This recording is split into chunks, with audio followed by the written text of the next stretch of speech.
Hola Luis, bienvenido a Cinemate y muchísimas gracias por tu tiempo. Gracias a vosotros por tenerme aquí. Estamos aquí porque tras éxitos como Kidnap en Estados Unidos, has dirigido una película aquí en casa, Estación Rocafort, que además da un yuyu importante al estar basada en una leyenda negra. ¿Cómo llegó hasta ti la idea y cómo la desarrollaste hasta llevarla a la pantalla grande? Pues mira, yo soy de Madrid, pero viví en Barcelona unos años y la verdad es que una vez que estaba allí oí por primera vez historias sobre esta leyenda urbana de la estación de metro de Rocafort. No le di mucho más importancia, no crees que es una leyenda urbana y ya está, ¿no? Hasta que los productores de la película me contactaron con la idea de rodar una película sobre la estación de Rocafort, no sobre la estación, sino sobre la leyenda urbana, ¿no? Ahí fue cuando me familiaricé un poco con la estación, leí al respecto y descubrí que, bueno, tiene una leyenda negra, porque realmente tiene una historia muy oscura, muy dramática, ¿no? Desde el momento que se está construyendo mueren numerosos trabajadores durante la guerra civil, era un refugio antiaéreo y murieron cientos de personas cuando iban a protegerse de las bombas, personas que no llegaban a tiempo de esconderse en la estación. Luego en los años 80 hubo un gran número de accidentes, personas que caían a las vías. En los años 90 se convirtió en un lugar preferido para aquellos que se querían suicidar y se suicidaban allí. Entonces, a lo largo de los años ha tenido una historia bastante negra y turbia, ¿no? Entonces me pareció muy interesante la idea de hacer una película como Estación Rocafort, que es un thriller psicológico de terror inspirada en esa leyenda que a su vez tiene bastante de real, por así decirlo, ¿no? Justamente te iba a decir que esta película no solo tiene de terror, sino que tiene elementos de thrillers psicológicos que también sabes bordar viendo tus otras películas, con investigación policial, ¿no? Que lleva a cabo el personaje de Javier Gutiérrez, y eso le da mucho realismo. ¿Qué crees que hace que una película de terror dé realmente mal rollo? Que la gente se la crea. Bueno, yo creo que eso sucede sobre todo cuando empiezas a poner delante del espectador situaciones en las que ellos o ellas se ven a menudo, ¿no? Entonces, hay algo en esta película que podría decir un terror urbano, si quieres, ¿no? Donde la historia oscura, por así decirlo, viene de una estación de metro, que es un lugar donde todos estamos relativamente familiarizados con ello, porque en mayor o menor medida cogemos el metro. Entonces yo creo que hay algo que puedes reconocer ahí. Creo que todos podemos reconocer también esos momentos que a veces sentimos de inquietud cuando estamos en el metro, a lo mejor en un día que hay mucha gente que no nos damos cuenta porque vamos corriendo al trabajo o a desplazarnos donde tengamos que ir, pero que si estás a lo mejor cuando la estación no está muy llena, de repente te preocupas por todo, por el joven que se acerca demasiado al borde del andén, ¿no? Por que está vacía la estación y oyes un ruido detrás tuya y te giras pensando que a lo mejor es alguien que viene a hacerte mal o lo que sea, y a lo mejor es un guardia de seguridad, ¿no? Y creo que esto es en parte porque las estaciones de metro, al final los andenes es un túnel donde un extremo es oscuro y el otro también. Entonces yo creo que nosotros, ser humano, tiene miedo, por así decirlo, a la oscuridad, a lo desconocido, a lo que no sabemos, ¿no? Y obviamente yo creo que esta película, lo que tiene para que te guste, aunque te haga pasarlo mal, es que además te coloca en los zapatos de los protagonistas. Entonces tú vives la experiencia que viven ellos a lo largo de la película. Tú aprendes con ellos, y mencionabas una especie de investigación policial, es decir, tú descubres como espectador lo que están descubriendo los protagonistas de la película, vas a sufrir el suspense que sufren ellos, vas a experimentar las sensaciones que experimentan ellos, y yo creo que eso obviamente te va a tener al borde de tu asiento, de tus sentidos, de la flor de la piel de gallina, por así decirlo, porque vas a estar en el mismo lugar donde están ellos, ¿no? Vas a estar viviendo ese viaje, bueno, interior exterior. Exterior. Es que lo que me has dicho del túnel, ¿no? Y la oscuridad por los dos lados me está recordando a los juegos clásicos de la oscuridad, ¿no? Como el alcantarillado de It, de Stephen King. Y como que siempre nos dan miedo las mismas cosas básicas, ¿no? Que tenemos debajo de la piel. ¿Tú mismo crees en las leyendas de la estación Rocafort o lo paranormal lo dejas para las películas? Bueno, yo creo que hay algo que es verdad y es lo que uno siente, es decir, lo que tus sentimientos, ¿no? Entonces, a lo mejor realmente allí no hay nada, pero si tú estás allí de repente por los motivos que seas, o porque te sugestionas, o porque empiezas a pensar en la oscuridad si va a salir algo de allí o no, de repente tus sentimientos son muy reales. Entonces yo reconozco que si bien he entrado a la estación bastante frío, pensando, bueno, estos son historias paranormales, yo no creo en lo paranormal, etcétera, etcétera, sí es cierto que luego cuando estás allí por la noche o ahora incluso si cojo el metro por la noche, uno comienza como a imaginarse cosas y sabe que no es, que allí no hay nadie, que no hay absolutamente nada, pero es lo mismo que cuando estamos a lo mejor caminando por una calle y crees que a lo mejor viene alguien detrás tuyo y no viene absolutamente nadie. Es decir, la sugestión hace que algo que no es real se convierta en algo real, ¿no? Y yo creo que esta película, desde luego, acerca eso al espectador, sobre todo después de haber visto la película. Es decir, la película se queda contigo, ¿no? Y bueno, es algo muy bonito saber que Conmigo desde luego sí se quedó. tu hora y media de entretenimiento continúa de camino a casa, ¿no? Sí, sí, sí, ya te lo digo yo. ¿Cuáles crees que son las mejores técnicas en el cine para acercar esas sugestiones, para acercar esos sentimientos? Bueno, indudablemente creo que es muy importante el tiempo, ¿no? Y es decir, como director, cómo presentas lo que sucede en pantalla, a qué velocidad sucede. Es decir, si el tiempo de todo, de las acciones, de lo que sucede y de lo que no sucede, es siempre muy importante.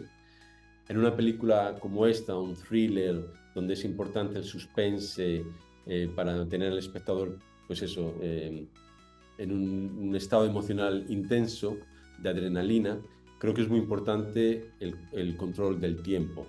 Obviamente toda la ambientación, la fotografía, la música, el sonido, todo esto envuelve lo que es el tiempo, que al final es lo que está viendo el espectador, y obviamente pues la historia y la interpretación de los actores, ¿no? Que te ayudan un poco también a que te olvides de que son actores y te creas lo que está sucediendo en esa pantalla, ¿no? En esa escena, en esa película. Me alegro de que hayas traído a los actores porque justamente te iba a preguntar, en la película la protagonizan dos grandes, Javier Gutiérrez y Natalia Zara, y quería preguntarte cómo fue la construcción de esos personajes con ellos. Bueno, fue muy interesante. Obviamente el espectador conoce muy bien a Javier Gutiérrez, actor que ha estado multipremiado, Goyas, etcétera, etcétera. Conoce menos a Natalia, porque Natalia es una actriz muy joven. Esta es una de sus primeras películas, desde luego es su primer papel protagonista.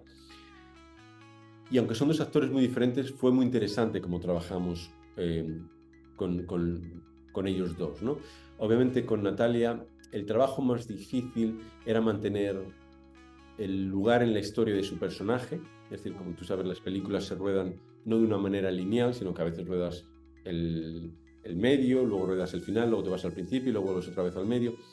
Entonces, era muy importante en una película como esta, donde ella tiene una transformación enorme desde el inicio de la película, su personaje, al final de la película, saber entender dónde tienes que estar en cada momento y mantener ese nivel, por así decirlo, esa presencia emocional en pantalla, ¿no? Y con Javier, pues ese no era el trabajo que había que hacer. Con Javier el trabajo era más de entender su personaje, una persona que tiene un personaje que tiene un pasado oscuro, un policía retirado, entender muy bien eso, cómo se transmite también en la historia, y luego ver la química entre estos dos personajes que en la película tienen un viaje juntos de descubrimiento y, en fin, de suspense, de lo que es toda la trayectoria, perdón, todo lo que es el argumento de la historia. Entonces es muy importante eso, trabajar aquello, y la verdad es que fue muy fácil porque los dos son dos actores increíbles, completamente diferentes, pero son maravillosos. Totalmente.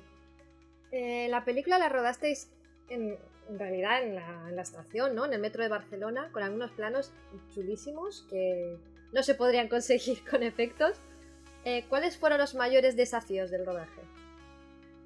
Bueno, efectivamente, todos los planos que se ven de la estación están rodados en el metro, entonces no hay sets, no hay decorados en el sentido, son lugares reales. Entonces, como te puedes imaginar, es muy complicado rodar en un metro, porque un metro no se cierra nunca, es decir, hay 4 horas donde no hay el metro está cerrado para el público, en concreto de 1 de la madrugada a 5 de la madrugada, pero ese metro sigue estando en funcionamiento porque hay convoys de mantenimiento, hay obras, etcétera, etcétera. Entonces, a nivel de logística es muy complicado.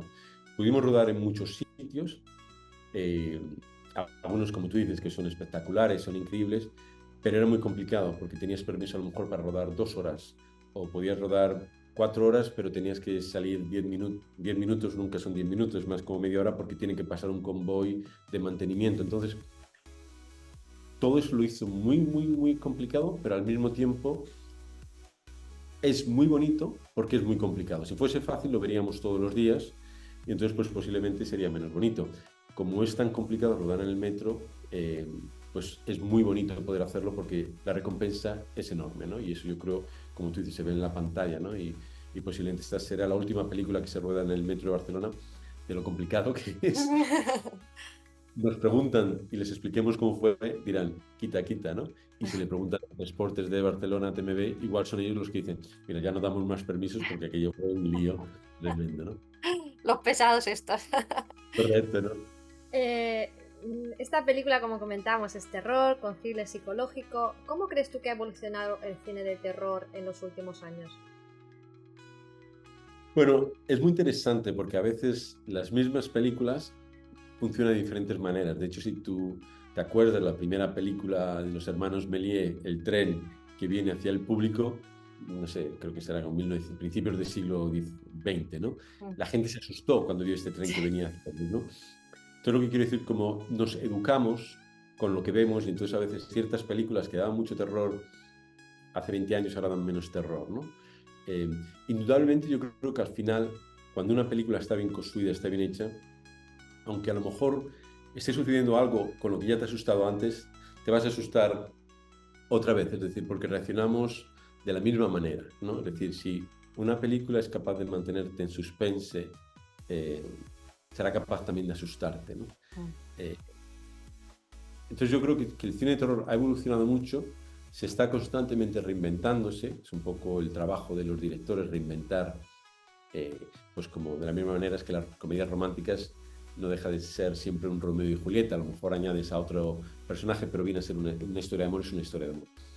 En este caso, un thriller psicológico de terror es eso, es un thriller psicológico de terror. Entonces, de alguna manera compartes un universo con todas las películas que anteriormente se han hecho, son thrillers psicológicos, pero por otra parte estás reinventando el género en la medida de lo posible en el momento que decides hacerlo basado en una leyenda urbana de la estación Rocafort, en Barcelona, porque estás cogiendo elementos de ahí, o cuando ya empiezas a desarrollar la película y buscas cómo justificas ese origen del mal, por así decirlo, de esa estación de metro, y en este caso pues buscamos en lo arcaico, en nuestra propia historia, en la religión, ¿no? Que a lo mejor somos nosotros los responsables del mal que sufrimos. Entonces, ese es en el proceso donde como director, como guionista, bueno, creas algo nuevo con la esperanza de que el espectador lo vaya a disfrutar y sienta que es la primera vez que lo ve, ¿no? A mí este trasfondo que me estás comentando me encantó, lo de la religión y el pasado de este mal, que no quiero desvelar mucho por si alguien no ha visto todavía la película, pero esta película, yo cuando la veía decía, podría ser perfectamente el inicio de una saga. ¿Tú te animarías a continuarla? Sí, no, por supuesto. De hecho, la película, igual, por spoilers no puedo decirlo, pero si te das cuenta, tú que la has visto, la película termina donde empieza la segunda parte, por así decirlo. Es decir, hay una puerta abierta. Yo ruedo también televisión y algo que se aprende de rodar televisión es que tú terminas siempre lanzando el siguiente episodio, o la siguiente temporada, o lo que vaya a venir después. Y a lo mejor a veces no viene nada, pero lo bonito de eso es que estás dejando la película abierta para que cuando la gente salga del cine hablen entre ellos y digan, ¿y ahora qué va a pasar, no? Y de hecho, a mí me ha sorprendido cuando he pasado la película a un público que no estaba familiarizado, que me han dicho lo que iba a pasar después de la última escena. Y me ha sorprendido porque yo no me lo había imaginado, ¿no? Ajá. Es decir, interesante, me había imaginado lo que habría pasado el día después, pero no, 10 minutos después, ¿no? Entonces, es muy bonito, yo creo, cuando es una película, hacer finales abiertos, si bien la película no es que tenga un final abierto, pero sí permite que haya una conversación después, ¿y ahora qué, no? Y también lo que es muy interesante, igual sin desvelar mucho para aquellos que no han visto las películas, es que como toda película de género, al final estás contando una historia, pero debajo de esa historia estás contando otras historias, ¿no? Y aquí hacemos referencia a lo arcaico, a nuestra historia, a la religión, que si te pones a pensar dices, wow, todas estas cosas que están mencionando en la película fueron hechos reales, históricos. Entonces obviamente hay una ficcionalización de cómo eso influye en nuestra historia, pero hay una historia allí que es historia, es real. Sí, yo creo que lo que está basado en la historia nuestra o en las leyendas urbanas de aquí da más miedo de alguna forma de lo que veamos de Hollywood, porque es como, no sé, no te pones a pensar qué podría estar pasando aquí y estaba pasando, entonces como que te mete más yuyo en el cuerpo que una película de Hollywood incluso. Claro, sí, estamos familiarizados con eso, nos sentimos mucho más cerca. Sí. ¿Quiénes fueron tus referentes como cineasta? Bueno, pienso mucho en La semilla del diablo de Polanski, aunque la película tiene poco que ver con ello de alguna manera, pero digamos que compartimos obviamente el elemento de thriller psicológico. Y luego, casi me atrevo a decir como todas las películas de terror que he visto en mi vida, y aquellas incluso que no eran de terror, ¿no? O todos aquellos thrillers que he visto a lo largo bueno, de mi vida como espectador, consciente e inconscientemente, porque eso lo sé que sucede muchas veces. A veces ves algo, te olvidas por completo de la referencia, pero sin embargo lo has interiorizado tanto que estás constantemente haciendo referencias de esa escena o de esa película sin ser consciente de ello, ¿no? Creo que es algo que ocurre a menudo a los creadores y personalmente soy muy consciente de que me sucede y a veces me doy cuenta posterior y no mientras lo estoy haciendo. La semilla del diablo me encanta también y han hecho ahora una serie que es como una precuela, me parece, con Julia Garner. Del apartamento en el que vivía Rosemary, lo que había pasado antes. Tengo mucha curiosidad también de verla. Por último, te propongo un juego muy rápido que se llama Elige a tu fantasma. Ok. Y el que elijas, te lo tienes que llevar a tu casa esta noche. Wow. Tienes que elegir, ¿vale? ¿La Llorona o el jinete sin cabeza? Me matas. La Llorona. ¿La Llorona o Casper? La Llorona. ¿La Llorona o Slimer de los cazafantasmas? Slimer. Ajá. ¿Slimer o Beetlejuice? Slimer. ¿Slimer o Sam de Ghost? Me iría con Sam. ¿Sam o Myrtle la Llorona de Harry Potter? Me quedo con Sam. Vale. ¿Sam o Samara de The Ring? Me quedo con el ring. Con Samara. Sí, Din, me quedo din, con din, Sam. din, din, din. Vale, pues con ella te quedas esta noche. Gracias. He elegido bien entonces. Es la ganadora para que te la lleves a tu casa. Oye, pues muchas gracias. Vale, muchísimas gracias, Luis. Ha sido un placer charlar contigo. Me encantó tu película y te deseo que tengas muchísimo éxito con ella. Gracias por todo. Muchas gracias. Hasta luego. A ti. Chao, chao, hasta luego.